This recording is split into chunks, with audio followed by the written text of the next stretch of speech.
So excited to see you here. I'm Tamer if you don't know me, and today we're going to talk all about how to apply to business school. I should know I applied to 6 business schools and it was really a lot of work. So I'm definitely here to help you out and to give you the tea on how to apply to business school, all the nitty-gritty details, plus how I navigated the process as a non-traditional applicant. So if you're a non-traditional applicant and you are wondering how to apply to business school or how someone who did apply went through the entire process, I got you. Or you are a traditional applicant and you just want to have like a fun girl tell you how to apply to business school, you're at the right place.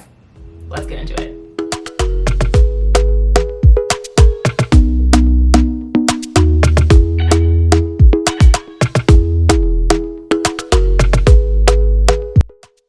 Okay, I am assuming that you're at this video because you want to learn how to apply to business school, not because you are deciding whether to apply to business school. If you're in the case of deciding whether to apply, I have another video on whether school is right for you, whether the MBA is worth it, etc. I'll leave that link down below. But if you're here to just learn what the application process is like, you are in the right place. Into the nitty-gritty. What is the stuff that you actually need to do to apply to business school? You will need to know your professional history, your educational history. You'll need to take the GRE or the GMAT. You'll need to ask 2 people to write you letters of recommendation. You'll need to answer essay questions, fill out information about your personal interests and your hobbies. There's also an optional essay at all schools that you can fill out if there's any other information that you want the school to know about you. I filled out that essay because I am a non-traditional applicant, so I'll explain a little bit more about why I did that.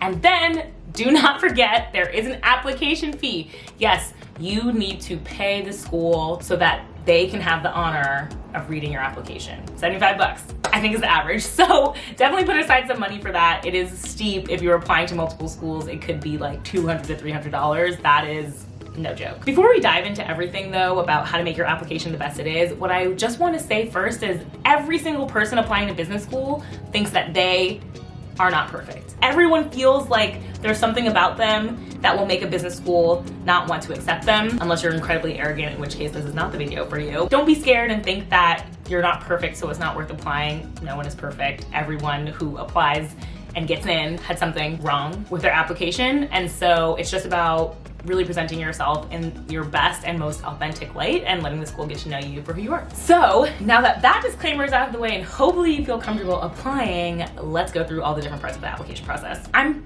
gonna split this part up by things that are easy to do and things that are harder to do. Starting with what's easy. You can go to the website of any MBA program right now, say that you want to fill out an application and literally just put in your name and some information about you that they will need to know no matter what. The first thing is, what was your education? Where did you go to school? What did you study? Did you go to graduate school? What were your grades? What's your transcript?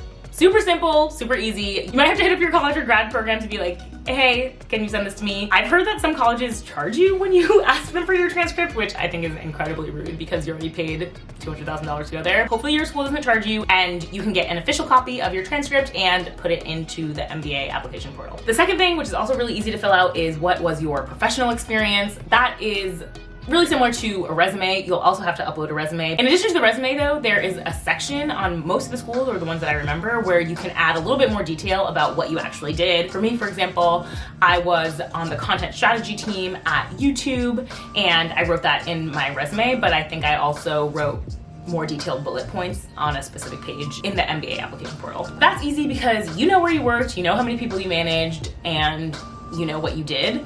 It can take a little bit of time to make your bullet points really nice and finesse them and update your resume, but it's easy in that it's information that is readily available to you and you don't really have to go searching for it. And then the last part that is easy on the application is the personal interests and hobbies and awards section. This section is a chance for you to better explain to the school who you are, why you're applying, and what are some of your actual personal interests. So if you're interested in dance classes, you would write it there. If you also got an award at work, you would put it there. This is really a chance to tell the school what you love and also to brag about yourself. Don't hide it. Tell them all the amazing stuff that you've done. I wouldn't say I'm the most amazing person in the world at this, but I mean, unless, I don't know, you got an award that you're #1 in the world at something, then definitely write that. But definitely just be honest about your accomplishments and don't sugarcoat them. Like, you did that. This is the section to just own all your accomplishments and feel good about it. That was quick and easy. It'll take you a little bit longer to fill it out, but honestly, you could open up an application and do that in a few days because you have all the information to do that. What is the harder part to do for the whole application? I know you guys want to talk about the GRE and the GMAT. Let's get to it. What test should you take and how long should it take you to study? What should your score be? Honestly, the answer to that depends on a lot of different factors, partly who you are, partly what is the school that you're going to. For example, if you have amazing grades throughout college, you can kind of afford to have a little bit of a lower GMAT score. Because your application is a whole pie, let's say, the GMAT and the GRE are just part of it, that piece of the pie on your application can be better or worse depending on what the rest of the pieces of the pie look like. Let's say you majored in finance, you have a 4.0 and you did super well in school. Because you have amazing grades there, you can technically afford to get a lower GMAT score. Now, that doesn't mean you should go out there and say, I got a bad GMAT score, but I'm good because I have a 4.0 GPA. It doesn't exactly work like that, but it just is saying that you can use leverage for different parts of your application depending on how good something else is. If you have a lower GPA, it is probably more important to have an incredible GMAT score to say, hey, I'm proving to you that I can learn this information, that I won't flunk out of your program, and that I would be a really good addition. So you can flex on some parts of your application and not the others. But again, not every part of your application has to be perfect. No one's application is fully perfect. And so it's just knowing what parts that you need to flex the most. The other question I get so much is whether or not to take the GMAT or the GRE, which one is better. Honestly, as far as I know, like all the major business schools take both the GMAT and the GRE, and you should just take the one that you think you will do better at. I took the GMAT because I was worried that if I took the GRE, it would look bad. I honestly think it's because I majored in literature, and so even though I had really good grades, I wanted to prove that I could be analytical, and I just had this thought in my mind that if I took the GMAT and did really well, it would prove that I was analytical, but if I took the GRE and did really well, it wouldn't prove that, which doesn't really make sense. Something that I've heard from people is to take both tests as a practice test, see which one you do better on first, and then go with that test and fully take that test. I put this in the hard bucket because you have to figure out which one you're gonna take, and then you have to study for it. And for me, I had to take the GMAT 3 times. It took me a really long time to get comfortable with it. So depending on your test taking skills, this could be easy or hard, but I think for most people, even if you do super well, it's something that ends up feeling very, very difficult. I would give yourself at least 3 months to study and take the test and potentially take it twice. Okay, next thing that is in the hard bucket is essays. Essays are not technically difficult, like there's no gotcha questions. The questions are mostly along the lines of, why do you want to go to business school? Why this school? Why now? Why you? They're gonna differ slightly depending on the school. Some schools might want you to be more flowy and like give a really nice story, while other schools might want you to be more cut and dry, straight to the point. You can really tell by the essay questions what the school actually wants from you. It just takes a long time because your essay is not just a rote 5-paragraph essay. In this essay, you want the school to understand why you would be an amazing fit for the school. It's not something that takes a day. It's something that should take many, many, many drafts, and that should take a lot of effort and time because you are putting in your own words who you are to the admissions committee who's now going to be reading this essay. Oh my gosh, this process was so hard for me. Something that really helped me though was thinking about what I was really good at in advance and what I wanted to tell the admissions committee in advance. So rather than sitting down and just writing the essay outright, I wrote a list of all of my accomplishments.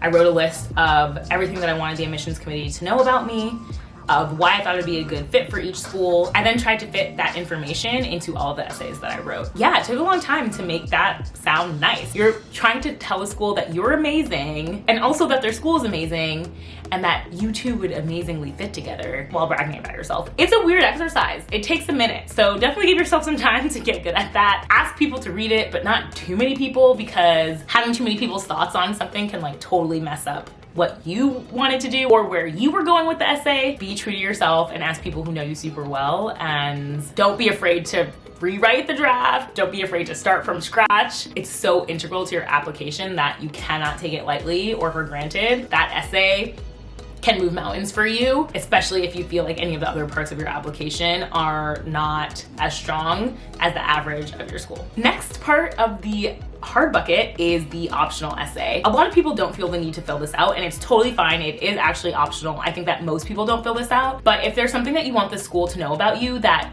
they couldn't have really known from the essay that you wrote or from letters of recommendation, this is the place to advocate for yourself and to tell the school. I've talked about this a lot before. I mean, I was really focused on the fact that I didn't have that much analytical experience. I didn't work in Excel, I didn't major in finance, and I just felt like that would be a detriment to my application. It was just something that people couldn't see right away. It's like, you look at my resume, oh, she took like 2 math classes in college. You look at my job, oh, she works in content at YouTube. Okay, like it just goes down this rolling hill of me not being able to do math. I use the optional essay portion as a way to tell the school how analytical I was and how committed I was to learning everything that I hadn't necessarily learned before in college or in my previous job. My essay was actually about the fact that I had taken different classes. I took a data analytics class at General Assembly, so I wrote that there. I took an accounting class at, I think, UCLA Extension to prepare, so I wrote that there, and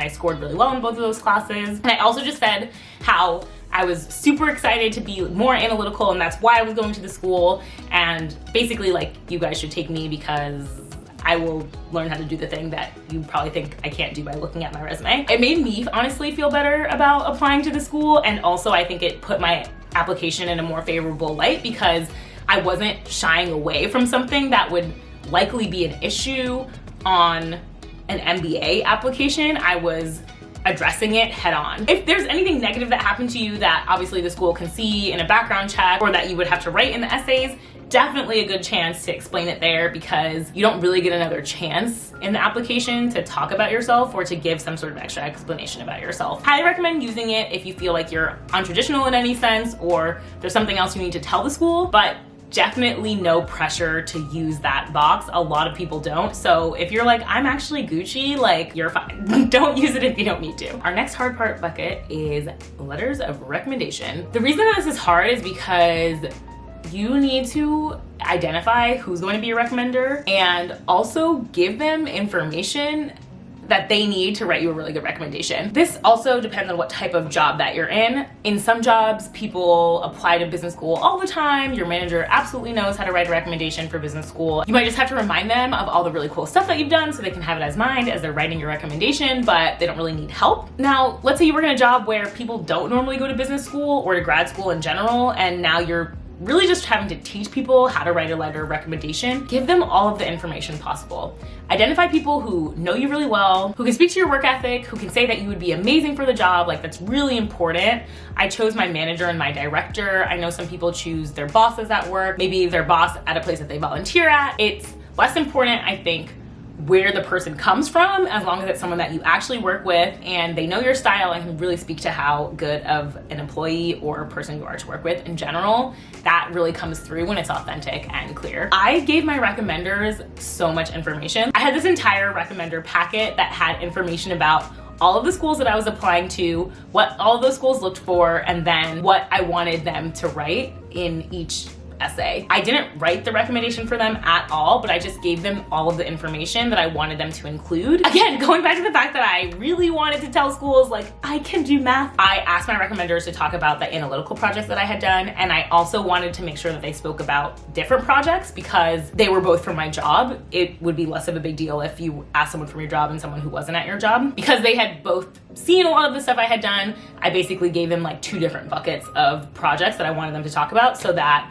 their recommendations felt different and that the schools I was applying to didn't get 2 of the same recommendation, if that makes sense. And then I also met with my recommenders and told them why I was applying to business school, why it was important to me, and also walked them through that packet. So I think they were probably like, Tamer is actually insane. I think also in the end it was really helpful for them, and I'm glad I did it. And I would recommend maybe not doing the exact same thing that I did because it was probably a little bit overwhelming looking back at it, but definitely giving your recommenders some sense of why you want to go to the schools, what's important to those schools, and what you want them to talk about. It makes it so much easier for them to write it for you, and I think they just like really appreciate that in the end too. And that is it, except for that fee, which I talked about before. I mean, really get ready to set aside like $50 to $100 for every school. Some schools also have waivers for their application fees. So definitely worth taking a look into. Sometimes they'll give you waivers if you attend an information session. Sometimes they'll give you waivers if you're part of an underrepresented group. Definitely worth, whoever you are,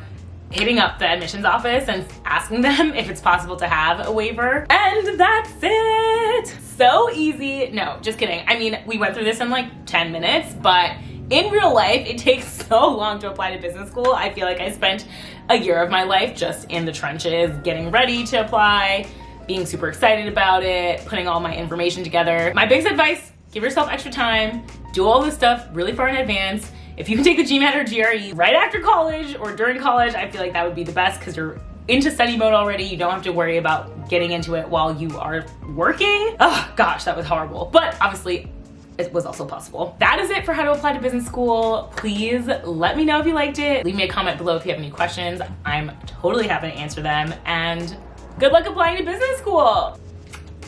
Bye.